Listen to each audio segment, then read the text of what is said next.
Bem-vindo ao canal de leitura da Inês. Agora é um bom momento para desacelerar. Acomode-se como preferir. Vou ler para você uma história.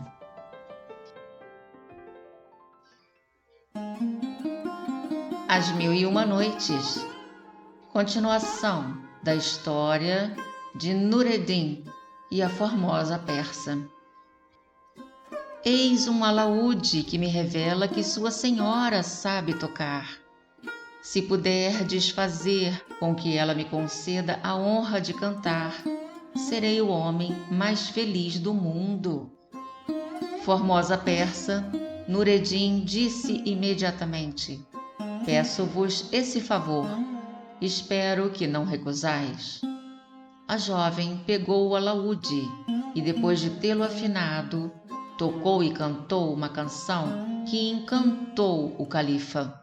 Terminando, continuou a tocar sem cantar e o fez com tamanha expressão que o califa se extasiou. Quando ela parou, o califa exclamou: ai, que voz, que mão e que arte! Alguém jamais cantou e tocou melhor. É impossível. Nureddin, acostumado a dar o que lhe pertencia a todos que o elogiavam, disse-lhe: pescador, vejo que sabes o que é bom. Como ela te agrada tanto, é tua, doa. Ao mesmo tempo, levantou-se, pegou a veste e quis retirar-se, deixando o califa, a quem conhecia apenas como pescador, de posse da formosa persa. Esta, extremamente surpresa com a generosidade de Nureddin, o reteve. Senhor, disse olhando-o ternamente, aonde pretendeis ir? Ponde-vos no vosso lugar, rogo-vos, e ouvi o que vou tocar e cantar. Nureddin aqueceu, e ela então, tocando o alaúde e olhando-o com lágrimas nos olhos, cantou versos improvisados, censurando-o pelo pouco amor que lhe tinha, visto que a abandonava tão facilmente e com tanta dureza a Kerim, um simples pescador. Terminando, pôs o alaúde perto dela e levou o lenço ao rosto para esconder as lágrimas que não conseguia reter. Nureddin não respondeu uma única palavra a essa censura e, pelo silêncio, deu a compreender que não se arrependia do que acabava de fazer. Mas o califa, surpreso, disse-lhe: Senhor, ao que vejo, esta senhora tão bela, rara e admirável, da qual acabais de me fazer presente com tanta generosidade, é vossa escrava? É verdade, Kerim, respondeu Nureddin, e ficarás muito mais surpreso se contar todas as desgraças que por sua causa me aconteceram. Por favor, senhor, respondeu o califa, sempre desempenhando muito bem o papel de pescador, concedei-me a graça de ouvir a vossa história. Nureddin, apesar de considerá-lo um simples pescador, quis mostrar-lhe mais essa complacência. Contou toda a história a partir da compra que o vizir, seu pai, tinha feito da bela persa para o rei de Bassorá, e não omitiu nada do que lhe acontecera desde a sua chegada a Bagdá até o momento no qual lhe falava. Quando Nureddin terminou, o califa perguntou: e agora onde ides? Aonde vou? Disse ele. Para onde Deus me levar? Se me credes, respondeu o califa, não ireis mais longe, deveis pelo contrário voltar a Bassorá. Entregareis ao monarca uma carta da minha parte e vereis que ele vos receberá muito bem. Kerim, respondeu Nureddin, o que me dizeis é bem singular. Nunca imaginei que um pescador como tu mantivesse correspondência com um rei. Isso não vos deve surpreender, respondeu o califa. Fizemos os nossos estudos com os mesmos mestres e fomos sempre os melhores amigos do mundo. É verdade que a sorte não nos foi igualmente favorável, pois o fez rei e a mim pescador.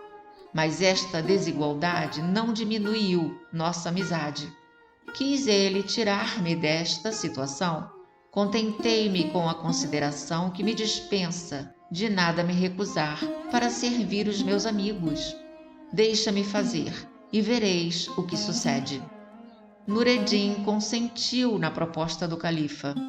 Como havia no salão tudo o que era preciso para escrever, o califa aprontou a seguinte carta ao rei de Bassorá, sobre a qual, quase na extremidade do papel, acrescentou esta fórmula em caracteres muito pequenas: em nome de Deus todo misericordioso, para dar a entender que queria ser obedecido. Carta. Harun al-Rashid, filho de Mahdi, envia esta carta a Mohammed Zineb, seu primo. Tão logo Nureddin, filho do vizir Kakan, portador desta carta, a entregue e tu a tenhas lido, tire o teu manto real, põe-no sobre os seus ombros e fazei-o sentar-se no teu lugar. Adeus. O califa dobrou e fechou a carta, e sem dizer a Nureddin o que continha, disse-lhe: tomai, embarcai imediatamente no navio que partirá logo. Nureddin partiu com o pouco dinheiro que lhe restava do que Sanjar lhe dera, e a formosa persa, desolada, recolhendo-se a um canto do sofá, começou a chorar. Mal Nureddin saiu do salão, Ibrahim, que se mantivera em silêncio durante todo o tempo, olhando para o califa, disse-lhe: escuta, Kerim, tu nos trouxestes 2 peixes que bem valem 20 moedas de cobre ou mais. Para isso, deram-te uma bolsa e uma escrava. Pensas que tudo isto será teu? Declaro-te que quero a metade da escrava. Quanto à bolsa, mostra-me o que há dentro. Se for dinheiro, tomarás uma parte para ti. Se for ouro, pegarei tudo e lhe darei algumas peças de cobre que restam na minha bolsa. Para bem compreender o que se segue, disse aqui Sherazade, interrompendo-se. É preciso notar que antes de trazer ao salão o prato de peixe, o califa encarregara o grão-vizir Jafar de ir imediatamente ao palácio, buscar 4 criados com uma veste e esperá-lo no outro lado do pavilhão, até que ele batesse palmas por uma das janelas. O grão-vizir cumpriu a ordem, e ele, Mesrur, e os 4 criados ficaram à espera do sinal no lugar designado. Volto agora ao ponto em que parei, acrescentou a sultana. O califa, sempre disfarçado de pescador, respondeu a Ibrahim: Ibrahim, não sei o que há na bolsa, se prata, se ouro, mas o dividirei convosco de bom coração. Quanto à escrava, quero-a para mim somente. Se não aceitardes essas condições, não tereis nada. Ibrahim, encolerizado com aquela insolência, pegou uma jarra de porcelana e atirou-a contra a cabeça do califa. Este não teve trabalho em evitar a porcelana jogada por um bêbado, que se espatifou contra a parede. Ibrahim, mais zangado que antes, por ter errado o golpe, pegou o castiçal que se achava sobre a mesa levantou-se tropeçando e desceu por uma escada oculta para ir buscar uma bengala. O califa aproveitou o tempo para bater palmas. O grão-vizir, Mesrur e os 4 criados correram imediatamente. Os criados tiraram-lhe sem perda de tempo as vestes de pescador e puseram-lhe a que tinham trazido. Estavam ainda ocupados com o califa, que se achava sentado no trono no salão, quando Ibrahim voltou com um grande bordão com que pretendia aplicar boa surra ao suposto pescador. Em vez de encontrá-lo, percebeu as suas vestes no meio do salão e viu o califa no trono, tendo ao lado o grão-vizir e Mesrur. Duvidou se estava acordado ou dormindo. O califa se riu da sua surpresa. Ibrahim, disse-lhe, que queres? O que procuras? Ibrahim, já não mais duvidando de que se tratava realmente do califa, atirou-se-lhe aos pés. Comendador dos crentes, gritou, vosso mau escravo que vos ofendeu implora a vossa clemência. Mas o califa, a quem os criados tinham acabado de vestir, disse-lhe, descendo do trono, levanta-te, que eu te perdoo. Em seguida dirigiu-se à formosa persa, que deixara de chorar, desde que vira que o jardim e o pavilhão pertenciam ao califa, e não a Ibrahim, e que era o próprio califa que se havia disfarçado de pescador. Formosa persa disse-lhe, levantai-vos e segui-me, deveis saber o que sou depois do que acabaste de ver. Não sou dos que possam valer-se de um presente, que Nerudim me fez com generosidade sem igual. Enviei-o a Bassorá para que seja o seu rei, e para lá vos enviarei como rainha, assim que tenha dado as necessárias instruções. Enquanto esperais, tereis no meu palácio um aposento, e sereis tratada como mereceis. Isso acalmou a formosa persa, que se sentiu dominada por grande alegria ao saber que Nureddin, a quem amava apaixonadamente, acabava de ser levado a tão alta dignidade. O califa, honrando a sua palavra, recomendou-a a Zobeida, sua mulher, depois de lhe comunicar a consideração que acabava de ter para com Nureddin. A volta de Nureddin a Bassorá foi rápida e feliz. Ao chegar, foi diretamente ao palácio do rei. Este estava dando audiência. Empunhando a carta, avançou pela multidão e entregou-a ao rei, que ao abri-la mudou de cor.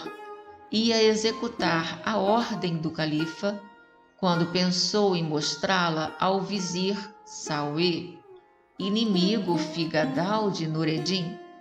Saui, que reconhecera Nureddin e com grande intranquilidade procurava adivinhar por que havia voltado, não ficou menos surpreso que o rei. Imediatamente, porém, pensou num meio para esquivar-se à ordem, fingindo não ter lido bem a carta, para lê-la pela segunda vez. Virou-se um pouco para o lado, como que à procura da melhor luz. Então, sem que alguém o percebesse, tirou habilmente a fórmula que indicava querer o califa ser obedecido, levou-a à boca e a comeu. Depois de tão grande maldade, Saui virou-se para o rei e devolveu a carta. Senhor, qual é a vossa intenção? Fazer o que o califa me ordena, respondeu o rei. Cuidado, senhor, respondeu o mau vizir. A letra é do califa? Não há dúvida. mas a fórmula não está lá. O rei, que bem a vira, confuso como estava, imaginou que havia se enganado. Senhor, continuou o vizir, é certo que o califa deu esta carta a Nureddin, diante das queixas que este lhe apresentou contra vós e contra mim. Mas ele não quer que executeis o que a carta contém. Ademais, é preciso notar que não mandou um mensageiro com a patente, sem o qual ela é inútil. Não se depõe um rei sem esta formalidade. Outra pessoa qualquer poderá vir também com uma carta falsa. Senhor, podeis tranquilizar-vos que eu tomarei a meu cargo todo o mal que daí possa advir. O rei Zineb deixou-se persuadir e deixou Nureddin aos cuidados do vizir Saui, que o levou para casa. Logo que chegou, mandou-o espancar até que ficasse como morto, e nesse estado ordenou que o recolhessem à prisão, onde exigiu que o pusessem na cela mais escura e profunda, com a ordem ao carcereiro de só lhe dar pão e água. Quando Nureddin voltou a si e se viu na cela, lastimou-se em altos brados, na sua sorte infeliz. Ah, pescador, como me enganaste! E como foi fácil! Como eu poderia esperar destino tão cruel depois do bem que te fiz? Que Deus te abençoe com tudo, pois não posso crer que a tua intenção tenha sido má. Aguentarei até o fim. O aflito Nureddin ficou 10 dias assim, e o vizir Saui não se esqueceu dele. Decidido a matá-lo, valia-se vergonhosamente da sua autoridade. Para ter êxito no seu plano, carregou alguns dos seus escravos com ricos presentes e foi apresentar-se ao rei. Senhor, disse-lhe com malícia, aqui está, o novo rei vos suplica aceitar para celebrar a sua coroação. O rei compreendeu o que Saui queria. Como? Respondeu. Esse infeliz ainda vive? Pensei que já estivesse morto. Senhor, respondeu Saui, não é a mim que cabe tirar a vida a uma pessoa, é a vós.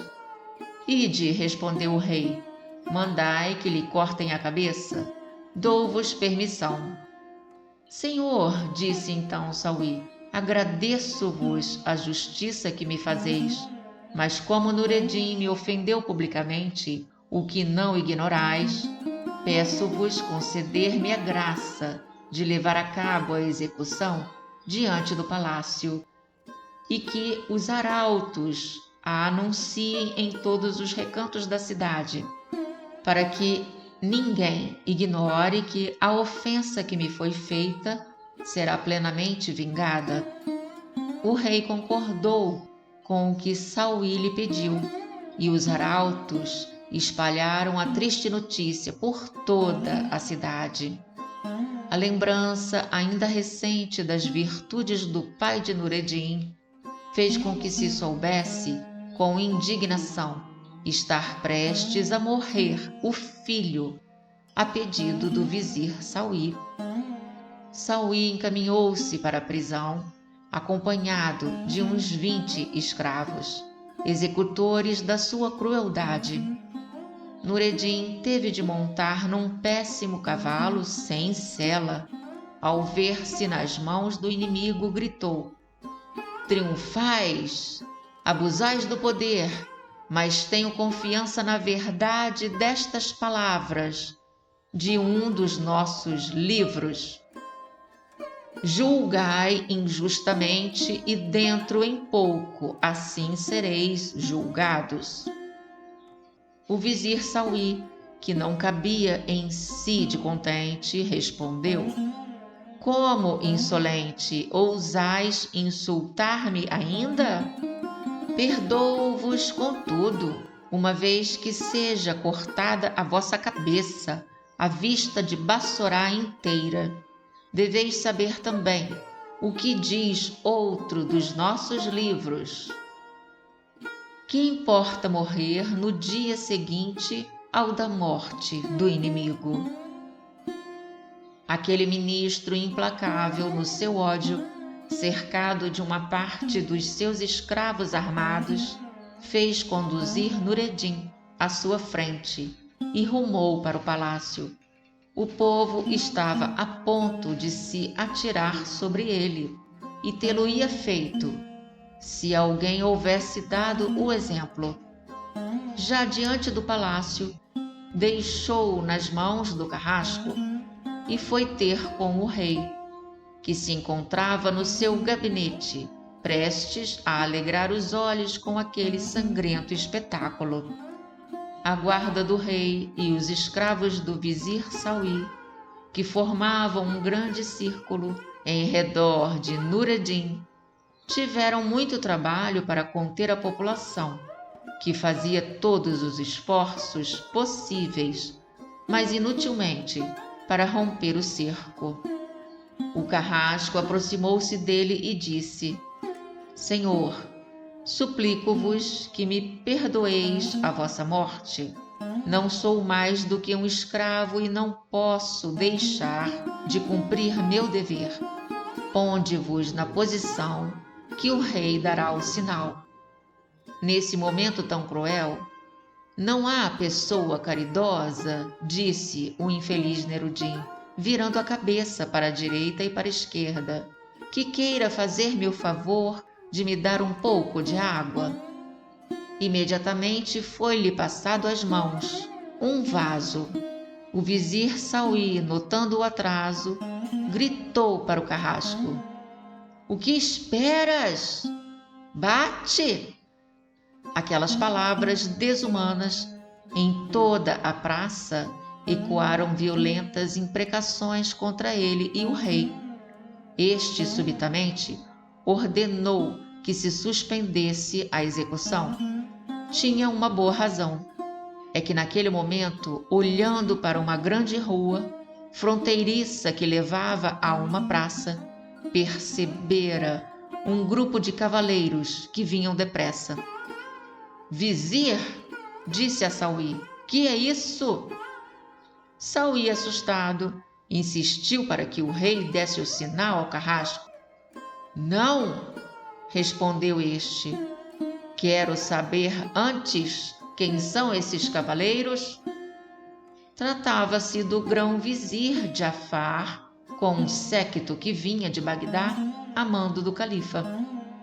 Para sabermos o motivo da chegada desse ministro a Bassorá, diremos que depois da partida de Nureddin com a carta, o califa não se lembrava por alguns dias de enviar um mensageiro com a patente. Estando no pavilhão das mulheres e passando diante de um aposento, ouviu uma voz bonita expressando grande dor por uma ausência. Perguntou então a um oficial dos eunucos o que se seguia. Quem era a mulher que vivia naquele aposento? O oficial respondeu-lhe tratar-se da escrava do jovem senhor, que fora enviado a Bassorá para ser rei no lugar de Mohammed Zineb. Ah, pobre Nureddin, filho de Cacã! Gritou o califa. Esqueci-me dele completamente. Que Jafar compareça já, ordenou. Jafar disse-lhe: mal este surgiu. Não me lembrei de mandar a patente para fazer reconhecer Nureddin, rei de Bassorá. Não há tempo a perder. Segue imediatamente para Bassorá. Se Nureddin já estiver morto, prenda o vizir Saui e traga-o com o rei à minha presença. Jafar, montando num cavalo, partiu imediatamente com o bom grupo de oficiais. chegou a Bassorá na hora que descrevemos. Mal entrou na praça, todos recuaram para lhe dar passagem. Jafar só parou diante da escadaria do palácio, onde apeou. O rei de Bassorá, reconhecendo o grão-vizir do califa, correu a recebê-lo. O grão-vizir perguntou primeiro se Nureddin ainda vivia. Se sim, que o levassem à sua presença. E ao vê-lo amarrado e moído de pancadas, mandou que o libertassem e ordenou que amarrassem o vizir Sauí com as mesmas cordas. Jafar dormiu somente uma noite em Bassorá, partindo no dia seguinte, e conforme a ordem, levando Sauí, o rei de Bassorá, e Nureddin. Quando chegou a Bagdá, apresentou-se ao califa, que depois de informado do estado em que Nureddin fora encontrado e do tratamento que lhe fora dispensado, a conselho de Sauí, propôs a Nureddin cortar ele mesmo a cabeça do vizir Sauí. Comendador dos crentes, respondeu Nureddin, apesar do mal que esse homem me fez e do que experimentou fazer ao meu falecido pai, eu me consideraria o mais infame de todos os homens se sujasse as mãos com o seu sangue. O califa, apreciando a sua generosidade, mandou que Sauí fosse executado pelo carrasco. O califa quis em seguida mandar Nureddin a Bassorá como rei, mas Nureddin rogou que o dispensasse. Comendador dos crentes disse: a cidade de Bassorá causa-me agora aversão tão grande, depois do que me aconteceu, que vos suplico concordar em nunca mais eu voltar para lá. Farei tudo para vos servir, se tiverdes a bondade de permitir. O califa, satisfazendo-lhe o pedido, incluiu-o entre seus cortesãos e devolveu-lhe a formosa persa. Nureddin e ela viveram sempre juntos, com toda a felicidade que podiam desejar. Quanto ao rei de Bassorá, contentou-se o califa em lhe mostrar como devia escolher os seus vizires e mandou-o de volta ao seu reino.